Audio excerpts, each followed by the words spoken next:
Welcome to the next lesson in your SEO mastery course. In this lesson we are going to have a look at Moz.com. So Moz was SEO Moz before, and when it comes to SEO tools, Moz is one of the market leaders in the entire space. In fact, recently there was a report published about the monthly revenue of various SaaS companies, and in that report Moz had the top number where it showed that Moz was earning around $2.2 million every month in recurring revenue. So that's how big Moz is. They have got many clients across the globe, very big name clients like this you can see here. And there are a lot of features inside Moz. When you look at the pricing of Moz, it's somewhere around starts with $149 a month for the basic plan, and there is a smaller plan than that which costs like $99 a month, but in that you don't have any free trial. So what I would recommend is that Moz provides 30-day free trial for 750 keywords, and this is the $149 a month plan. And $149 a month is costly for many people, and even I have only signed up for a free trial and I have used it mostly in the free trial. So if you have a credit card, then you can go ahead and sign up for the free trial and then just cancel the account before 30 days is over. Or you might as well go ahead and generate a virtual credit card. Use the virtual credit card to go and sign up for a Moz free trial. So here let me go ahead and log in into my account.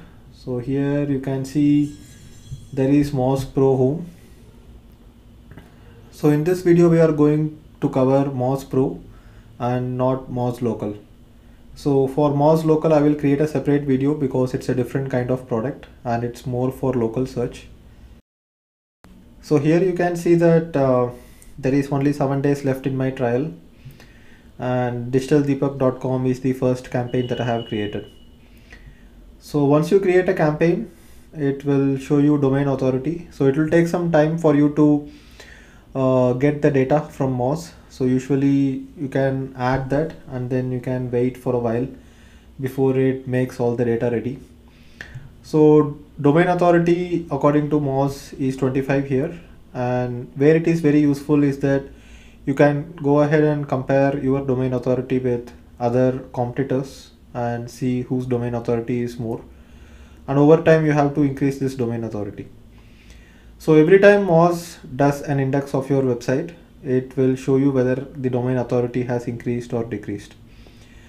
And over time, as your brand grows and over time as you start getting more and more links, your domain authority will slowly increase. So in this plan with $149 a month plan, Moz allows you to track 750 keywords. So here you can see that I have added 746 keywords. And most of the keywords I have got from Google AdWords and Google Search Console. So I basically picked up almost all the keywords available in Google Search Console, and then I added it to Moz so that I can go ahead and track the rank of these keywords.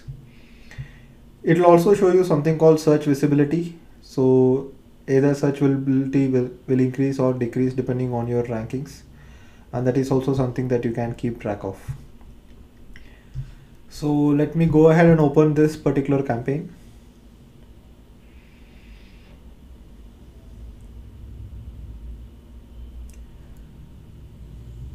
So here I have added a few competitors as well. So Digital Vidya, Social Beat, Neil Patel. So all are blogs in the similar niche. And here it will also show you the domain authority of the competing websites.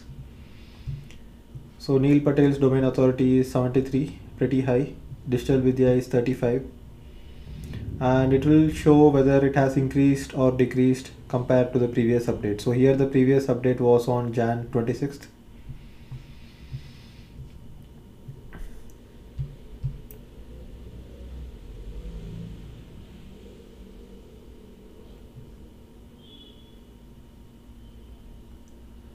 So if I go ahead and click on rankings, here I will be able to see the rank of each and every keyword that I have added. So if someone searches for best institute for digital marketing, you can see that my blog is ranking number 1. and that's what I see here as well.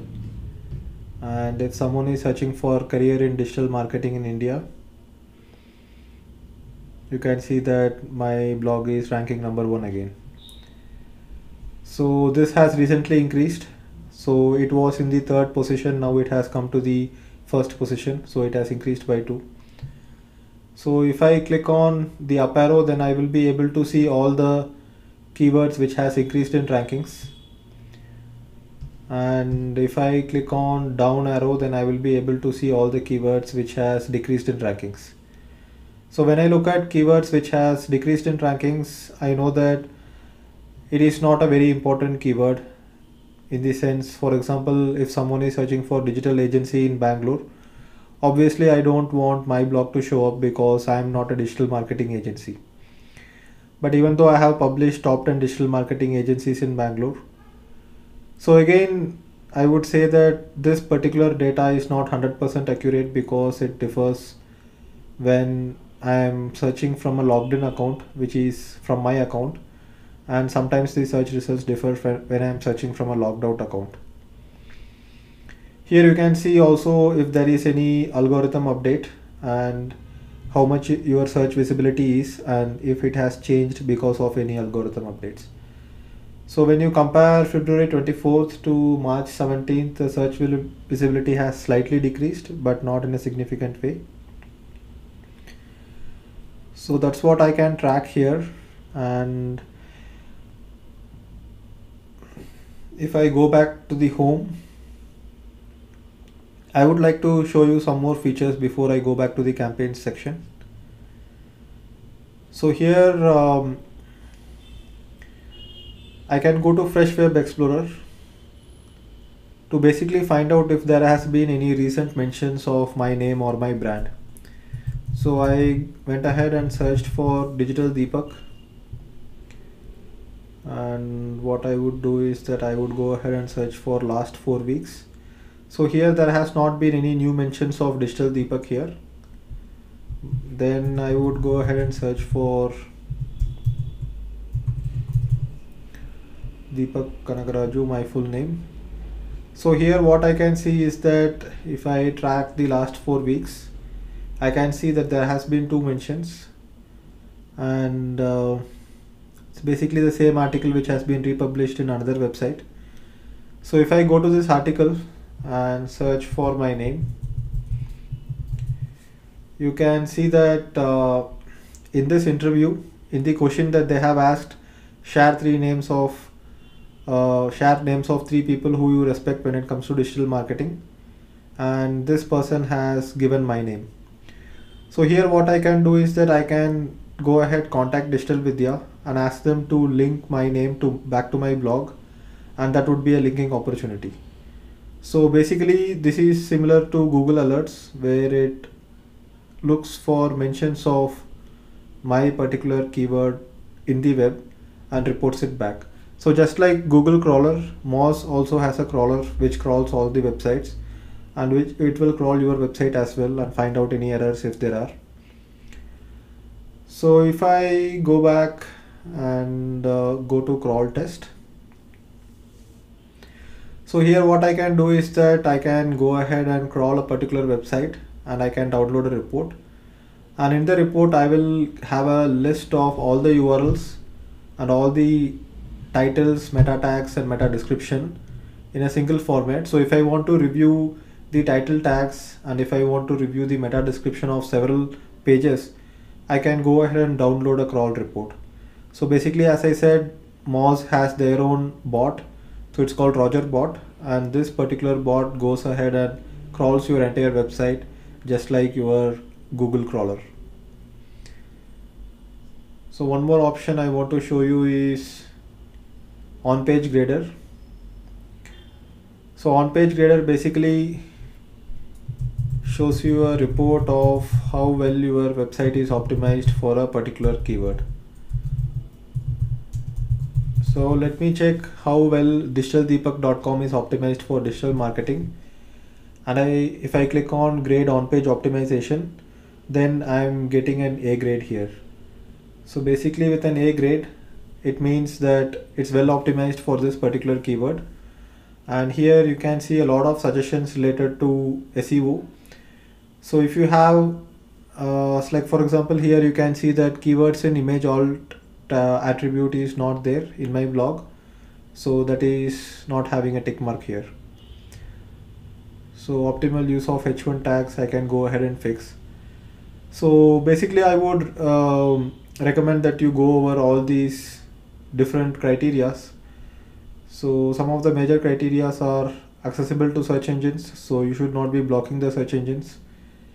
You should not have too many keywords stuffed inside, so we already spoke about it in content creation part, where we should not be stuffing too many keywords and we should have a right balance of keywords which is naturally occurring, which is something like 2% keyword density.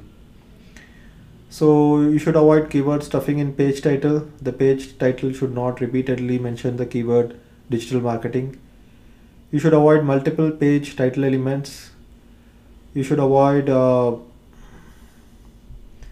you should use broad keywords in page title. So you can go ahead and read all these factors. So some of them are very self-explanatory. Sufficient words in content, sufficient characters in content, only one canonical URL. So canonical URL is basically you are defining which is the original source of the page.